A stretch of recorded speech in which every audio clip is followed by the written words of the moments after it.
البدع والأهواء، أهل البدع العقائدية وأهل البدع السياسية. نقول بيننا وبينكم السلف، بيننا وبينكم الكتب، كان فيقول البدع بيننا وبينكم.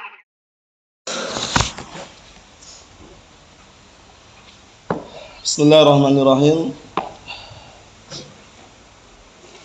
Alhamdulillahilladzi arsala rasulahu bil huda wa dinil haqq liyudhhirahu 'alad dini kullihi wa kafaa billahi shahida. Asyhadu an la ilaha illallah wahdahu la syarika lah iqraran bihi wa tauhida. Wa asyhadu anna Muhammadan 'abduhu wa rasuluh sallallahu alaihi wa ala alihi wa sallama tasliman mazida la nabiyya ba'da. Ikhwani fid din, a'azzani wa azzakumullah wa barakallahu fikum. Kita lanjutkan bacaan terhadap kitab Syarah Silsilah Rasail yang disyarah oleh Syekh Al-'Allamah Shalih Al-Fauzan Atsabahullah.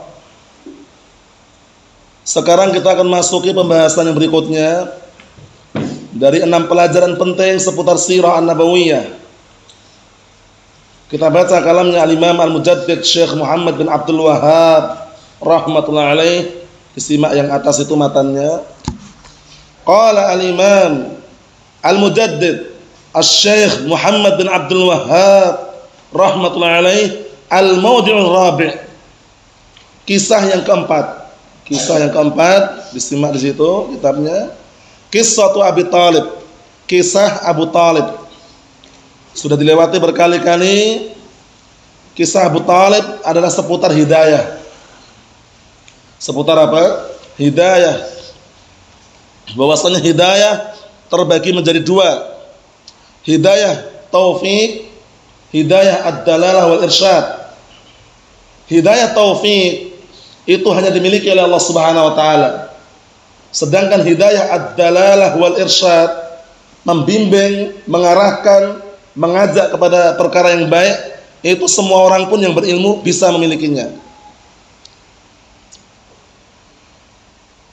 Kita lihat saja biar tambah jelas. Kata beliau, kisah Abu Thalib, faman fahimaha hasnan atau hasanan wa ta'ammala iqrarahu bit tauhid wa hasan nasa alaihi wa tasfiha uqulil musyrikin. Kita artikan dulu. Maka barang siapa yang memahami kisah tersebut, itu kisah Abu Thalib, yang paham terhadap kisah Abu Thalib dengan pemahaman yang bagus dan memperhatikan pengakuan Abu Thalib terhadap tauhid. Abu Thalib mengakui, paham ya? Mengakui agama Islam itu agama yang paling bagus. Nanti sebutkan pantunnya nanti. Wa hasan nasa alaih, dan memberikan motivasi manusia untuk bertauhid.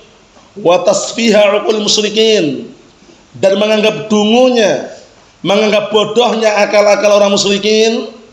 Wa mahabbatahu liman aslama wa khala'a syirka, dan mencintai orang yang masuk Islam dan melepaskan dirinya dari kesyirikan.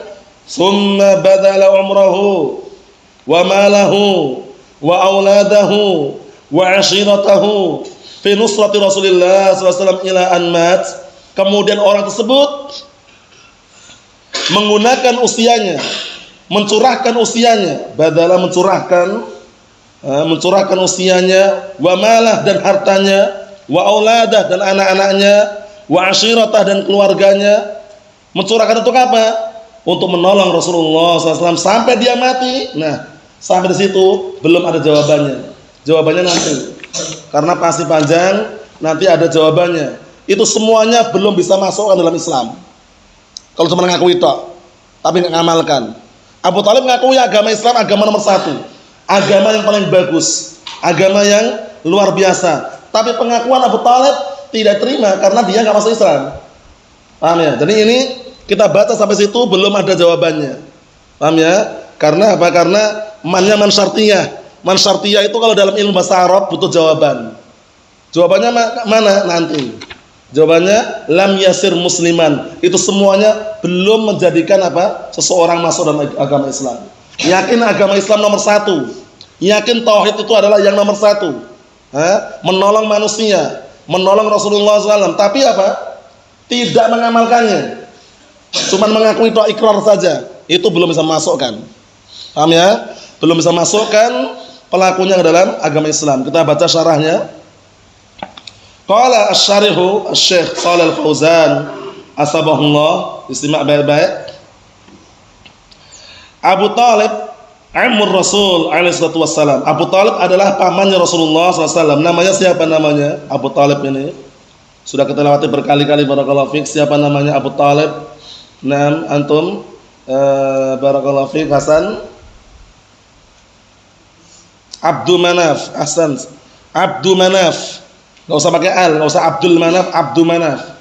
Abdul Manaf itu namanya Abu Talib, pamannya Rasulullah sallallahu alaihi wa ala alihi wasallam. Adapun kakeknya Abdul Muthalib, disimak ya. Kakeknya Abdul Muthalib itu namanya Syaibatul Hamdi. Syaibatul Hamdi, dibedakan antara kakek dengan paman. Kita lihat lamma tuwfiya walidur Rasul alaihi salatu wassalam Abdullah ibn Abdul Muthalib, tatkala bapaknya Rasulullah SAW yaitu Abdullah bin Abdul Muthalib meninggal dunia, mati. Wa Rasul alaihi salatu wassalam hamala fi humila fi batni ummih, yang waktu itu Rasulullah SAW dikandung dalam perut ibunya. Summa lamma wulida sallallahu alaihi wasallam kafalahu jadduh Abdul Muthalib. Masya Allah, lihat ini.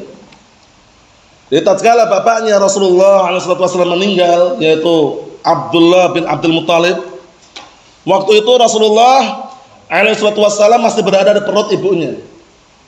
Paham ya? Nah, siapa ibunya Rasulullah SAW? Aminah. Nah, kemudian tatkala beliau lahir, yang menjamin mengasuhnya adalah kakeknya, yaitu Abdul Muthalib. Paham ya? Abdul Muthalib namanya Syaibatul Hamdi. Ingat-ingat, Abdul Muthalib namanya Syaibatul Hamdi. Kalau Abu Talib Abdul Manaf. Abdul Manaf itu ditanamkan di benak kita semuanya. Li'annahu asbaha yatiman fakafalahu jaddu Abdul Muthalib, karena waktu itu ketika beliau lahir, beliau menjadi orang atau anak yatim. Akhirnya yang menjamin kemudian merawat, mengasuh adalah kakeknya Abdul Muthalib. Masya Allah. Walaupun tetap kondisinya tidak beragama Islam ya, agamanya agama jahiliyah Abdul Muthalib. Dan nanti pamannya pun Abu Talib pun ketika ditalkin pun nggak mau juga mengucapkan kalimat La ilaha illallah. Mati di atas agamanya Abdul Muthalib. Allahumma musta'an, seperti itu. Kita lihat. Summa lamma hadarat Abdul Muthalib al-wafat. Summa lamma hadarat Abdul Muthalib al-wafatu awsa bihi ila ibnihi Abi Talib. Kemudian ketika Abdul Muthalib hendak meninggal dunia atau hendak mati, berwasiat kepada anaknya itu Abu Talib. Abu Talib anaknya Abdul Muthalib. Paham ya? Nah, jangan sampai keliru ya. Abu Talib anaknya Abdul Muthalib. Wa Abu Talib qama bil wajib wa hadana Nabi SAW wa rabbah wa akramah. Dan Abu Talib melaksanakan kewajibannya, yaitu mengasuh Rasulullah SAW dan merawatnya serta memuliakannya, tapi tidak masuk Islam. Itu jadi permasalahan. Dalam kondisi seperti itu, Rasulullah SAW sempat apa?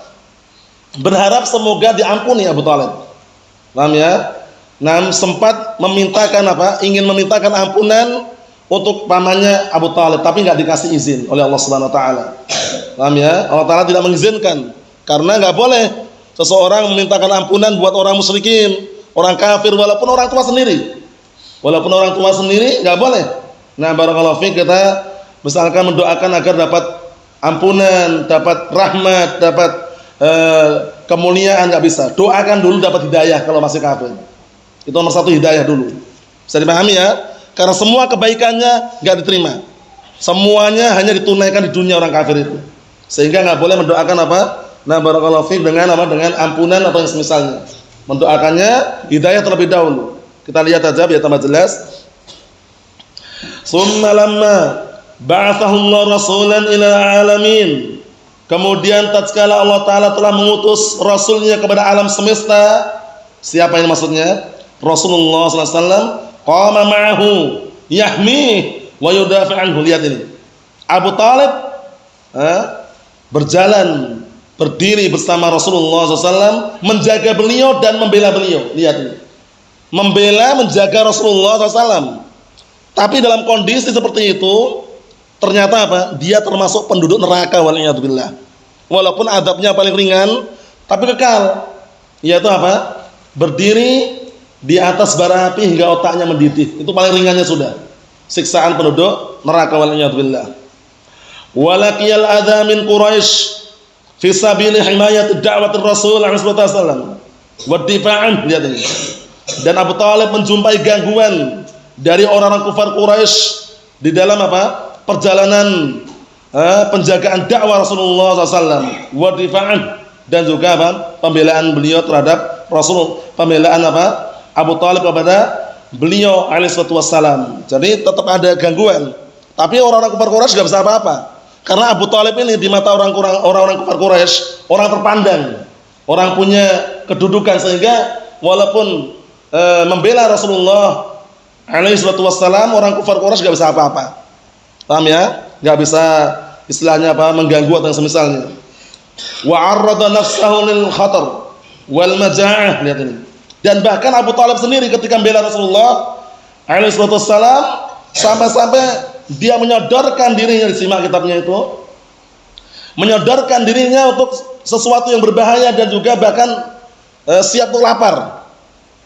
Siap untuk lapar, tuh haus dalam rangka membela Rasulullah sallallahu alaihi wa ala alihi wasallam. Hatta innahum hasaruhum fi sya'bi sinin wa qata'uhum. Lihat ini. Sampai-sampai mereka orang kufar Quraisy mengepung mereka di suatu lembah atau salah suatu barakallahu fiik, tempat yang tinggi pegunungan beberapa tahun. Lihat ini. Beberapa tahun kepung Rasulullah dan orang yang masuk Islam, kepung. Wa qata'uhum, dan mereka memutuskan hubungan kekeluargaan. Bayangkan itu. Nah, ini tentunya gertakan ya, gertakan untuk Rasulullah dan juga para sahabat yang kokoh di atas Islam. Digertak seperti ini, dikepung, kemudian keluarga-keluarganya apa? Enggak dikasih ketemu. Kepung, putus hubungannya. Wa qata'u anhumul mu'an, dan juga apa? Mereka memutus dari Rasulullah SAW dan juga orang-orang yang beragama Islam kebutuhan pokoknya. Mu'an jamak dari mu'nah, yaitu kebutuhan pokok. Diputus, dikepung, diputus makanan-makanan dan minuman-minuman. Kalau minuman mungkin masih bisa nyari, kalau makanan kebutuhan pokoknya diputus oleh mereka. Wa qata'u anhumul ittisal. Lihat ini. Dan terputus pula dari mereka apa? Ittisal. Ya. Nah, hubungan komunikasi putus. Naam. Wa ma'ahum Abu Talib wa sabara ala hadillah. Bersama Rasulullah dan para sahabat ada Abu Talib situ. Ada Abu Talib kafir, Abu Talib kafir, musyrik. Paham ya? Tapi dia bersabar di atas semua ini. Abu Talib sabar. Tapi ingat, karena apa barakallahu fi? Memang Abu Talib ini membela Rasulullah mati-matian gitu loh ya. Tapi lihat ya akhir hidupnya, perhatikan ya. Di akhir hidupnya enggak mau mengucapkan kalimat la ilaha illallah. Ditalkin benar. Ditalkin, dijamin, ya'am qul la ilaha illallah kalimatan uhajju laka biha indallah. Wahai pamanku, lihat tawaran yang sangat luar biasa. Wahai pamanku, ucapkan kalimat la ilaha illallah, suatu kalimat yang akan aku jadikan jaminan nanti keselamatan di sisi Allah Ta'ala. Mau enggak kira-kira Abu Talib ucapkan? Enggak mau. Ternyata Abu Talib sudah termakan syubhat oleh teman duduknya yang sangat jelek dan buruk.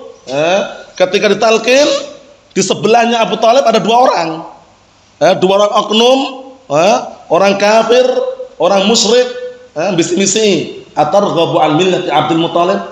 Wahai Abu Talib, apakah kamu benci dengan agamanya Abdul Muthalib, agama bapakmu? Kemudian apa yang terjadi? Fa'aba an yaqula la ilaha illallah fama ta'ala millati Abdul Muthalib. Perhatikan ini ya. Akhirnya Abu Talib enggan untuk mengucapkan kalimat la ilaha illallah dan mati di atas agamanya Abdul Muthalib. Bayangkan itu. Siapa dua orang ini? Dua orang oknum yang sangat jahat, membisik-bisikkan bisikan yang barakallahu fiik, sangat berbahaya di hadapan Abu Talib. Siapa dua orang ini?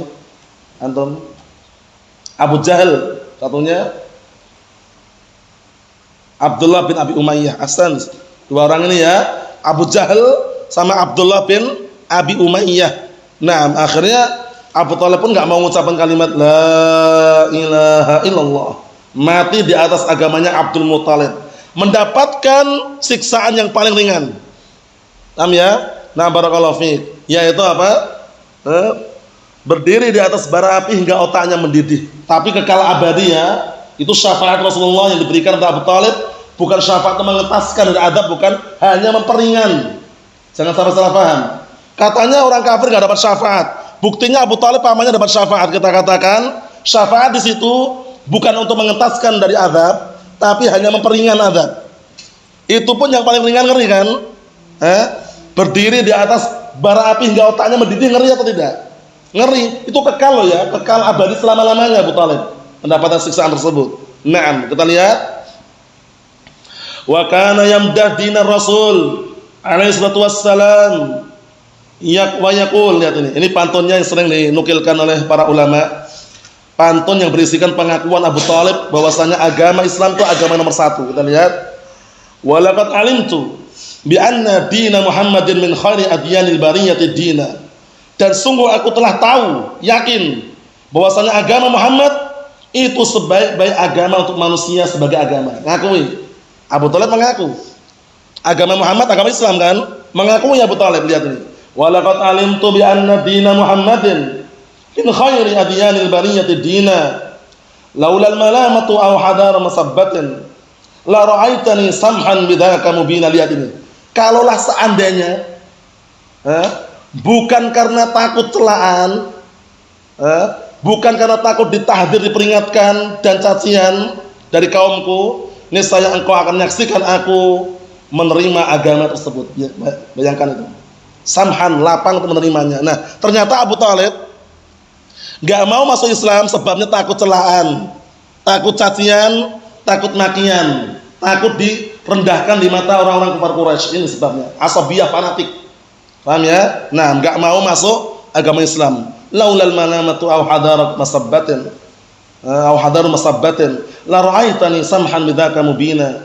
Kalau seandainya bukan karena cacian, makian, celaan, niscaya engkau akan menyaksikan aku menerima agama tersebut dengan lapang. Bayangkan itu. Ternyata apa?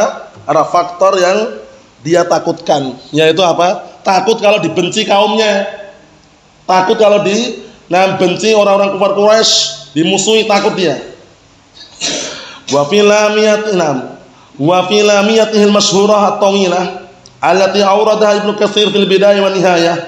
Di dalam lamiyah, ya istilahnya pantun-pantun itu ya, yang masyhurah, yang panjang, yang awradaha, yang didatangkan oleh Ibnu Katsir dalam kitab Al-Bidayah wa Nihayah. Kitabnya bagus sekali ya. Kitab Al-Bidayah wa Nihayah, kitab seputar sirah, sejarah, bagus sekali kitabnya. Cetakannya beda-beda. Ada yang 4 jilid, 5 jilid, tergantung cetakannya. I'tarafa bi anna Muhammadar Rasulullah. Abu Talib mengakui bahwasanya Muhammad itu adalah utusan Allah. Disimak itu ya. Wa huwa shadiqun fi risalatih. Bahwasanya Muhammad itu benar dalam risalahnya. Wa annahu lam yamna'hu min ittiba'ihi illa khasyatu masabbati dini abaihi alladziina kanu ala ibadatil asnam. Lihat ini. Dan bahwasannya faktor yang menghalang-halangi Abu Talib untuk apa? Untuk apa faktor yang menghalang-halangi Abu Talib untuk mengikuti agama Islam? Apa faktor yang menghalang-halangi Abu Talib kok enggak mau mengikuti? Kenapa? Yaitu takut celaan, cacian terhadap agama bapak-bapaknya. Yaitu agama apa? Agama syirik, menyembah berhala. Paham ya? Nah, yaitu agama bapak-bapaknya yang mana mereka dahulu menyembah berhala. Takut kalau nanti aku masuk Islam, mereka akan apa? Mencela dan menghina sesembahan bapak-bapak kami. Takut dia. fa akhadathul mahamiyatul jahiliyah. Akhirnya apa? Fanatik. Hamiyah itu fanatik asabiyah. Maka yang telah membawa Abu Talib tersebut adalah fanatik asabiyah jahiliyah fimtina'ihi, yaitu apa? Yang menghalang-halangi dia minat tibai Muhammad sallallahu alaihi wasallam, untuk mengikuti Nabi Muhammad sallallahu alaihi wasallam, li alla yajur ala asyakhihi al-masabbah. Lihat ini. Tujuannya Abu Talib biar cacian dan makian tidak menimpa syekh-syekhnya, tidak menimpa apa? Mbah-mbahnya atau bapak-bapaknya. Itulah sebab Abu Talib apa? Tidak mau menganut agama Islam. Karena takut dicaci, takut dihina mbah-mbahnya dan agama-agama bapaknya. Allahul musta'an, fanatik, asabiyah. Naam. Summa lamma hadaratul wafat, ja'ahu Nabi sallallahu alaihi wasallam wa 'indahu Abu Jahl wa 'indahu akhar min Bani Makhzum. Ya ini. Sudah ada satu Abu Jahl kan? Yang kedua, ketika datang detik-detik kematian Abu Talib, Rasulullah datang kepada Abu Talib, di sisi Abu Talib ada Abu Jahal satu. Wa indahu akhar, ditulis itu min Bani Makhzum, yaitu Abdullah bin Abi Umayyah. Ada dua orang ya. Ada dua orang itu. Pertama Abu Jahal, yang lainnya itu maksudnya adalah Abdullah bin Abi Umayyah. Abdullah bin Abi Umayyah. Naam. Far Rasul sallallahu alaihi wasallam qala lahu, lihat kisahnya ini. Maka waktu itu Rasulullah alaihi wasallam berkata kepada pamannya Abu Talib, "Ya am, wahai pamanku, qul la ilaha illallah kalimatan uhajju laka biha 'indallah." Lihat ini. Wahai pamanku, ucapkan kalimat la ilaha illallah, suatu kalimat yang akan aku jadikan hujjah untukmu nanti di hadapan Allah taala. Faqala lahu Abu Jahl wa man ma'ah. Nah, Abu Jahl dan orang yang bersamanya ngomong, "Atatruk dina Abdul Muthalib?" Apakah kamu ingin meninggalkan agamanya Abdul Muthalib, wahai Abu Talib? Fa'ada alaihi Rasul. Rasulullah ulangi lagi, nalkin lagi. Ya am, qul la ilaha illallah, diulangi lagi. Fa'ada. Dua orang tadi, Abu Jahal dan Abdullah bin Abi Umayyah, ngulangi juga ucapan sama. Atatruk dina Abdul Muthalib? Apakah kamu ingin meninggalkan agamanya Abdul Muthalib? Tsumma kana akhiru maqal. Ini kesimpulannya. Kemudian waktu itu yang terakhir kali diucapkan dari ucapan Abu Talib tersebut, huwa ala millati Abdul Muthalib, mati di atas agamanya Abdul Muthalib, agama jahiliyah, agama syirkiyah. Nah, wa mata ala dzalik, dan mati di atas agama tersebut. Faqala an-nabiy sallallahu alaihi wasallam, la astaghfiranna laka ma lam unha ankhini. Diperhatikan ini ya. Sungguh aku akan memintakan ampunan buatmu wahai pamanku selama aku enggak dilarang. Ternyata dilarang. Coba lihat ini. Jadi memintakan ampunan buat orang musyrikin, orang kafir, walaupun dah meninggal bapak kita, ibu kita, paman kita atau keluarga kita, enggak boleh. Enggak boleh. Dilarang oleh syariat. Paham? Kita lihat ayatnya. Fa anzalallahu ta'ala, wa ta'ala menurunkan ayatnya, maka lin nabi walladzina amanu an yastaghfiru lil musyrikin walau kanu uli qurba min ba'di ma tabayyana lahum annahum ashabul jahim. Tidak sepantasnya, tidak selayaknya bagi seorang nabi dan orang-orang yang beriman memintakan ampunan buat apa? Buat orang-orang musyrikin. Lihat ini. Walaupun mereka ini orang musyrikin, uli qurba, kerabat dekat sendiri, bapaknya, ibunya, enggak boleh. Nah, kenapa enggak boleh? Kafir, enggak bermanfaat sama sekali. Nah, barakallahu fiik, sampai mereka mau beriman kepada Allah dan Rasulnya, apalagi meninggal di atas kekufuran. Setelah nampak pada mereka bahwasanya mereka termasuk penduduk neraka jahim. Wa anzala fi Abi Talib, kemudian turun juga ayat mengenai Abu Talib, innaka la tahdi man ahbabta walakinallaha yahdi man yasha wa huwa a'lamu bil muhtadin. Artinya, sesungguhnya engkau wahai Muhammad tidak akan mampu memberikan hidayah kepada orang yang kau cintai. Akan tapi Allah akan berikan hidayah kepada siapa yang Allah kehendaki, dan Allah Ta'ala zat yang lebih tahu tentang siapa orang-orang yang akan mendapatkan hidayah. Hidayah apa di sini? Yang ditiadakan di sini hidayah apa? Taufik. Karena Rasulullah SAW nggak bisa memberikan hidayah taufik. Tapi kalau hidayah dalalah wal irsyad bisa. Sebagaimana perkataan Allah Ta'ala, wa innaka latahdi ila siratal mustaqim. Sesungguhnya engkau Muhammad bisa memberikan hidayah kepada jalan yang lurus. Seperti kita berdakwah, menyeru manusia, mengajak manusia untuk bertauhid, bersunnah, meninggalkan kesyirikan, meninggalkan bid'ah, meninggalkan kebatilan, meninggalkan kemaksiatan. Bisa nggak kita dakwah seperti itu? Bisa. Tapi orang yang kita dakwahi untuk menerima kebenaran tadi butuh hidayah taufik. Nah, itulah yang kita nggak mampu. Itulah yang kita tidak punya. Sebagaimana perkataan Allah Ta'ala, lasta alaihim bimusaitir, kamu tidak bisa menguasai hati mereka. Kemudian perkataan Allah Ta'ala, laisa alaika hudahum, bukan di tanganmu hidayah mereka. Kita hanya menyampaikan al-haq, menyampaikan Al-Quran dan As-Sunnah, menyampaikan ini adalah al-haq, ini adalah al-batil, ini adalah sunnah, ini adalah bid'ah, ini adalah syirik, ini adalah tauhid. Perkara orang yang kita dakwain nerima atau tidak, butuh hidayah apa? Taufik. Nah, itu di tangan Allah Subhanahu wa Ta'ala. Oleh karena itu Nabi kita Muhammad alaihi salatu wassalam dalam hadis Ali bin Abi Thalib ketika beliau hendak memberikan rayah, bendera, yaitu pada perang Khaybar. Nah, di akhir hadis apa kata Rasulullah alaihi salatu wassalam? Beliau mengatakan, "Na barakalladzi nafsi biyadihi," dengan semakna ini ya, demi zat yang jiwaku berada di tangannya, la an yahdiyallahu bika rajulan wahidan khairun laka min humrin na'am. Masya Allah, hiburan buat kita semuanya. Artinya apa? Sungguh engkau wahai Ali, kalau seandainya Allah telah memberikan hidayah satu orang saja, satu orang ya, nggak banyak-banyak, satu orang aja dapat hidayah dengan sebab dakwahmu, itu lebih baik daripada onta merah. Jadi kalau kita berdakwah, kok ternyata yang ikut cuman 1, 2, 1 misalkan, dikit, perkembangannya kok kelihatannya lambat, nggak ada perkembangan yang banyak, itu nggak masalah. Tapi yang kita jadikan orang yang paham Al-Quran dan As-Sunnah. Jangan pengen mencari banyak pengikut tapi nggak paham tauhid. Baru masuk langsung disuruh dakwah pakai kitab Fadhail Amal, langsung disuruh khutbah langsung, diajak khuruz 40 hari misalkan. Tauhidnya mana tauhidnya? Paham ya? Jadi dakwah barakallahu fi, dakwah tauhid nomor 1. Satu orang aja kenal dakwah tauhid, masya Allah.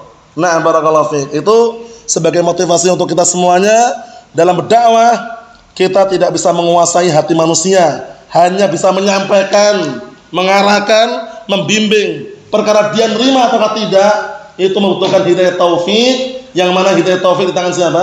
Allah Subhanahu wa Ta'ala. Nasallahu as-salamata wal afiyah fid dunya wal akhirah, walhamdulillahirabbil alamin.